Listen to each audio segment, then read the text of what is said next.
pour droite 25. Droite 25 pour gauche 25. Gauche 25. Et droite 25 sur gauche 30. 25 sur gauche 30. Sur Lyon 30 plus, 35 30 plus. Bienvenue dans Champions 99 numéro 18 de cette 6e saison. Champions varié et passionnant comme d'habitude. Ce soir, nous serons provinciaux, nationaux, européens et mondiaux. Ça vous intrigue peut-être, alors restez avec nous. Et surtout, accrochez vos ceintures. On commence avec le très italien Rallye Piancavallo. Championnat d'Europe, coefficient 20, coefficient maximum.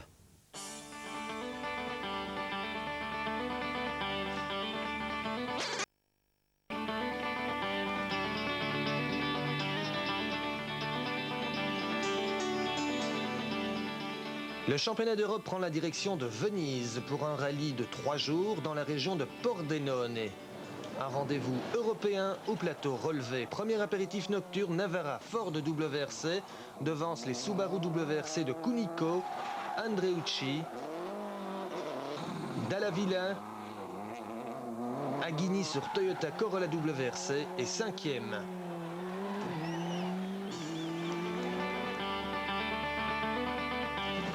Le lendemain matin, surprise, Andrea Aghini est arrêté par la police pour conduite trop rapide en liaison. Il doit abandonner. Le leader Navara abandonne lui sur problème de transmission. Cunico s'empare du commandement, mais Andreucci lui met la pression à quelques secondes. Derrière, Caldani est retardé par la Groupen de Polirpo.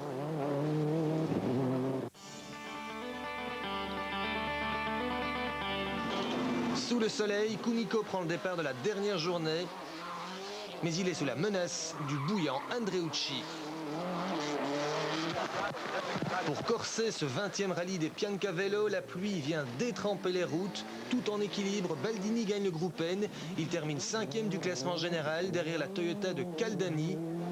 De Cecco décroche la 3e place du podium à la régulière. Victime de mauvais choix de pneus, Dalla Villa s'empare de la 2e place in extremis suite à la casse moteur de Cunico dans l'avant-dernière étape spéciale.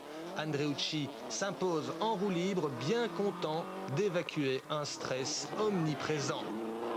La voiture marche très bien et nous avons fait des spéciales très forts, mais les autres sont arrière, tout de suite arrière. Classement final, Andreucci s'impose 1 minute 20 devant Dalla Villa, 8,40 devant De Cecco, 15,22 devant Caldani et 16,33 devant Baldini. De l'Italie, on remonte vers le circuit de Dijon-Prenois où 50 000 spectateurs attendent avec impatience le premier rendez-vous de la Coupe d'Europe FIA des camions grand inconnu, le nouveau DAF.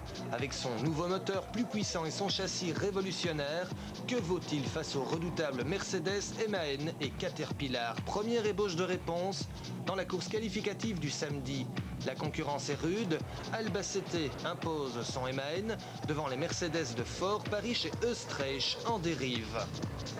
Contrairement aux années précédentes, le DAF de Körber n'est pas loin. 5e, il a raison du Caterpillar de Lyostarinen. Par contre, Alain Ferté est rentré au parc. On a cassé un support d'amortisseur avant, donc ce qui fait que c'était inconduisible. Mais bon, les garçons vont réparer ça et on est très confiants parce que Gert a fait une très belle course. Il est parti de la dernière ligne et il termine 5e. Je trouve que c'est bien et c'est de bon augure. L'après-midi, première manche FIA, Körber part 5e. En tête, Albacete retarde ses freinages au maximum. Il devance les Mercedes de Ford, Österreich, Paris et le DAF de Körber. La lutte est intense, le coude à coude est royal entre Paris et Körber. Paris résiste, mais Körber finira par lui imposer la puissance de son nouveau DAF. Parti en dernière ligne, l'autre DAF, celui d'Alain Ferté, élimine 1 à 1 ses adversaires. Boutiero craque sous la pression. Gênes ne peut résister au freinage appuyé de Ferté, qui s'adjuge la 6e place. Albacete sur MAN gagne la première manche devant les 2 Mercedes de Ford et Österreich et le DAF de Gert Körber.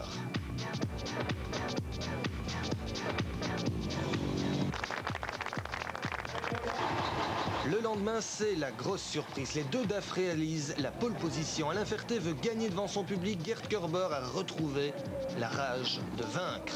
Les deux DAF s'élancent en tête de la course qualificative. Albacete et son MAN pensent n'en faire qu'une bouchée, mais ils se trompent. L'Espagnol a beau tout essayer, les deux DAF sont imperturbables.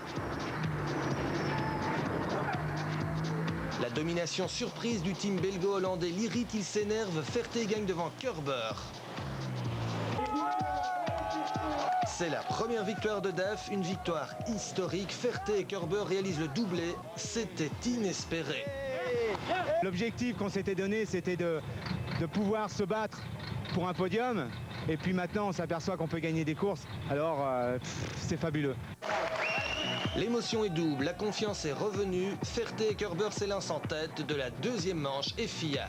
Trop optimiste, Körber s'auto-élimine dès le premier virage. En tête, Ferté connaît des problèmes de réponse de turbo. Kreutzpontner en profite, mais Ferté résiste au retour du peloton. Il signe un deuxième podium d'affilée. DAF est bel et bien revenu au premier plan. La preuve, Alain Ferté vient de s'illustrer lors de la deuxième course à Barcelone. On en reparle dans 15 jours. Retour en Belgique avec le championnat de la communauté française. Ce soir, 2 rallyes au menu, les boucles froid-chapelloises et le critérium Olivier Gendebien. Deuxième rendez-vous de la saison à ZEF, les boucles froid-chapelloises se disputent aux portes des barrages de l'Odeur. Habitant la région, Laurent Bayard met immédiatement les pendules à l'heure. Il impose sa Toyota Celica préparée chez René Duval. Je pense que ça devait être bon. On va regarder les temps, José, mais ça va être bon. Deuxième, José Larrey signe son premier résultat de la saison. La troisième place revient à un autre régional de Mâcon, Vincent Gallet. Il devance les BMW de Dominique Lemasson et de Jean-Claude Ménet qui nous emmène à bord de sa BMW M3.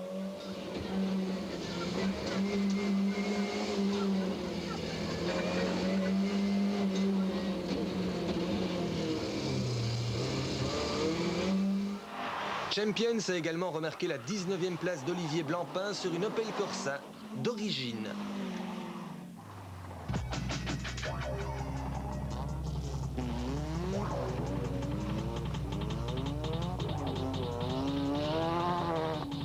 15 jours plus tard, le 1er mai, on se retrouve au sud de Charleroi, sous le soleil, au critérium Olivier Gendebien.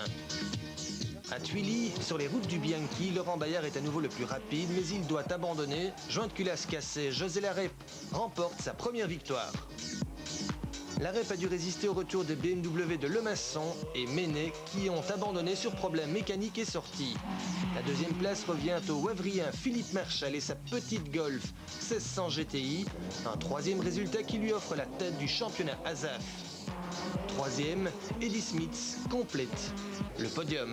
Épinglons encore la 7e place de Michael Descartes sur l'Ada Samara et la formidable 15e place d'Olivier Roulet au volant d'une Corolla de série comme Jean-François Capitaine.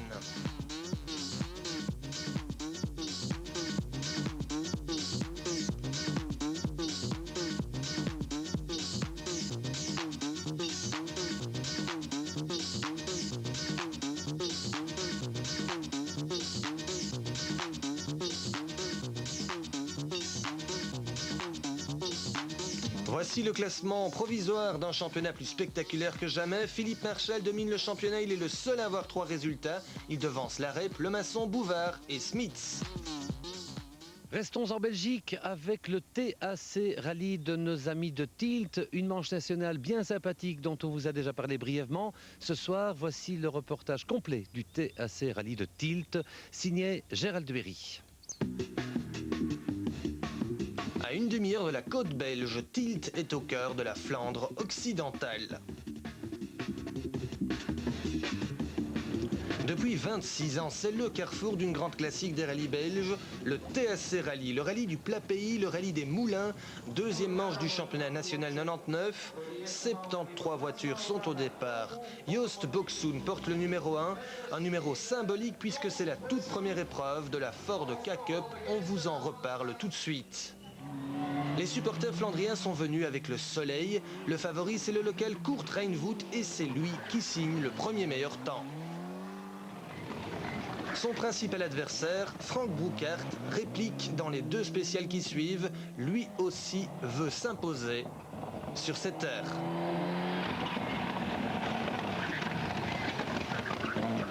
Grand inconnu sur la liste des engagés, le Britannique Mike Oates est mal à l'aise. Il fera long feu, sortant de la route et abandonnant. En groupe N, la lutte s'annonce d'entrée très ouverte grâce à l'ex-copilote d'Eddie Snat, Geert Beaupré, qui a pris le volant d'une Mitsubishi Evo 5 de chez Guy Colsoul.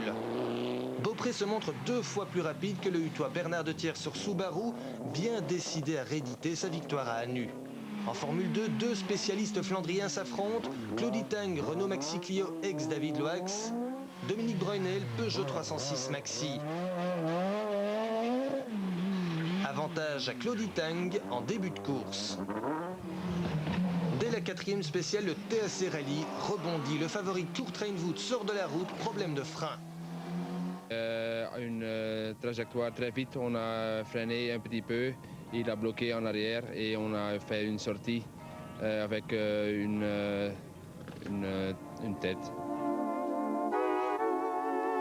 Vue d'hélicoptère, la région de Tielt n'a pas l'air hostile. Le relief est plat, mais les pièges sont nombreux. Ici, le gros piège, ce sont les fameux waterings. Ces fossés profonds, remplis d'eau, qui balisent presque chacune des spéciales.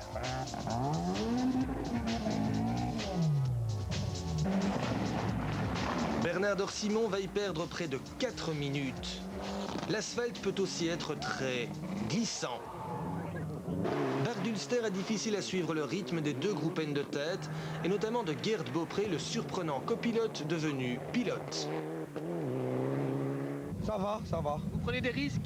Non, pas du tout, pas du tout. Vous allez gagner? J'espère. Merci beaucoup. Après une boucle, Bernard de Thiers n'a que 3 secondes 6 d'avance sur Geert Beaupré. C'est très chaud entre les 2 groupes N. C'est pas facile, il n'y a que quelques secondes qui nous séparent. Le terrain est difficile, changement de revêtement, ça glisse très fort. Ce sera encore long de toute façon. Pour son retour en rallye, Dominique Breunel domine la Formule 2 d'Euromotrice. Surprise. Je suis surpris aussi parce que ça fait quand même depuis le mois de septembre que je n'ai plus roulé et les premiers spéciales ça n'allait pas tellement bien. Un petit peu, les derniers spéciales on a amélioré nos temps et je suis surpris quand même, oui. Claudie Tang est juste derrière, à l'affût. Je ne sais pas, en début de course, on était un peu plus vite. Et puis au moment que j'ai fait mon erreur, après, je ne sais pas s'il a mangé des épinards ou quoi, mais j'ai du mal à le contenir maintenant. Pour jouer la victoire, Frank Brouckaert n'est pas seul. Il a à ses trousses le bondissant Dirk Vermeersch, un autre pilote local, sur la Sierra Ex-Verhoestraat. Hij had snel. We laten hem los. We zullen wel zien. En tête, Frank Brouckaert a des doutes. Il doit ménager sa boîte de vitesse. En 80, lange links zien, laat en diep snijden. Opgelet en sluiten. Plus rechts zien naar 2 lang. En 50 flying finish, plus links à fond. Perfect. C'est très vite, très piégeuse. Bon, si tu prends quelques risques et tu sors de la route, c'est lourd. Oui.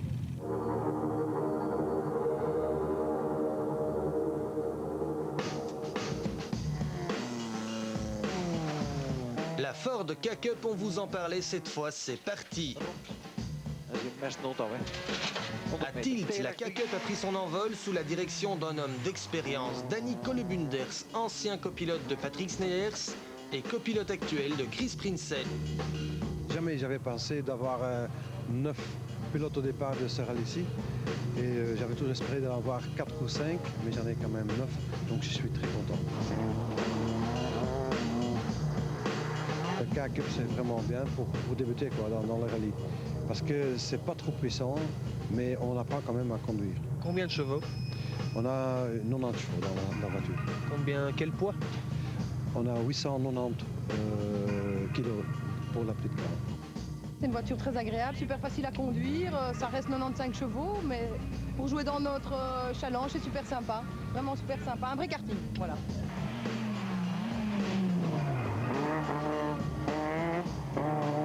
les gens qui veulent commencer avec le sport automobile, c'est une formule top, très bon. Et ça ne coûte pas très cher et ça c'est très important je pense. Celui qui gagne le K-Cup, il peut rouler l'année prochaine avec une Puma pour 3 courses. Le jeu en vaut la chandelle et Dominique Dumoulin, le tout premier vainqueur d'une épreuve de la K-Cup. Il devance Dominique Julien, mal à l'aise pourtant en début de course. Les pilotes disent que ça se conduit comme un kart. Oui, et à mon avis c'est mon problème parce que moi je suis vraiment nul en kart et ce serait peut-être ça qu'il y aurait. Joost Boxoen termine 3e à 6 secondes seulement de Dominique Julien. 4e, Christophe Kerkhoff est un autre jeune pilote qu'il faudra surveiller lors des 5 prochaines épreuves de la K-Cup. Virginie Barret termine 6e, c'était aussi la seule dame au départ. On espère quand même avoir encore un peu plus de femmes dans le K-Cup. C'est une voiture de femmes et je vais quand même encore avoir un peu plus de femmes dans cette petite voiture. Vous voulez des femmes? Je veux des femmes. Les hommes aussi sont... Mais je veux quand même un peu plus de femmes. Ouais. La sécurité à tilt est un maître mot, place au sprint final. Peter Dosmet gagne le groupe R, BMW M3. Michel Perenbaum, sans petite forme, est 4e du groupe N derrière Bart Dulster. Les groupes N font une fois de plus le spectacle. Gerd Beaupré attaque de plus en plus fort car Bernard de Thiers ne le lâche pas d'une semelle. Pour gauche 4 et droite 4 plus corde, gravier glisse, corde. Et 70, gauche 4 plus corde, gauche 4 plus corde, attention glisse, glisse. Et 150, sommet long à fond. Et 200 mètres, 10 mètres après fin clôture, gauche 3 moins, corde mal vue. Gauche 3 moins, corde mal vue pour attention droite 3. Pour attention droite 3. Et 50, dégauche 5, gravier, petite corde, glisse, attention. 70, droite 4 plus corde. Avec une Subaru moins performante que la Mitsubishi de Beaupré, Bernard de Thiers roule à la limite partout. Pour gauche 4 glisse gravier. Pour gauche 4 glisse gravier. Et 50 mètres, quittez gauche 5. Quittez gauche 5. Quittez gauche 5. Et 100 mètres, droite 4 plus ouvre. Droite 4 plus ouvre. Et... Le Hutois est déchaîné, sera suffisant pour gagner le groupe N. J'avais une seconde à refaire, mais je crois que j'ai voulu en faire de trop, mais on attend, mais je ne crois pas. De Thiers a raison, il cède la victoire sur le fil à Gerd Beaupré. Toute la journée avec des secondes, des demi-secondes et tout. Oh, moi, 2 secondes avance, lui, 5 secondes avance. Oh, kiff. Oh. Terrible. Terrible, oui, pour la première fois avec un niveau 5-7. C'est pas possible. Suite au retrait de Dominique Brunel sur casse mécanique, Claudie Tang à la voie libre pour s'imposer en 2 roues motrices, mais il a eu chaud, lui aussi. 30,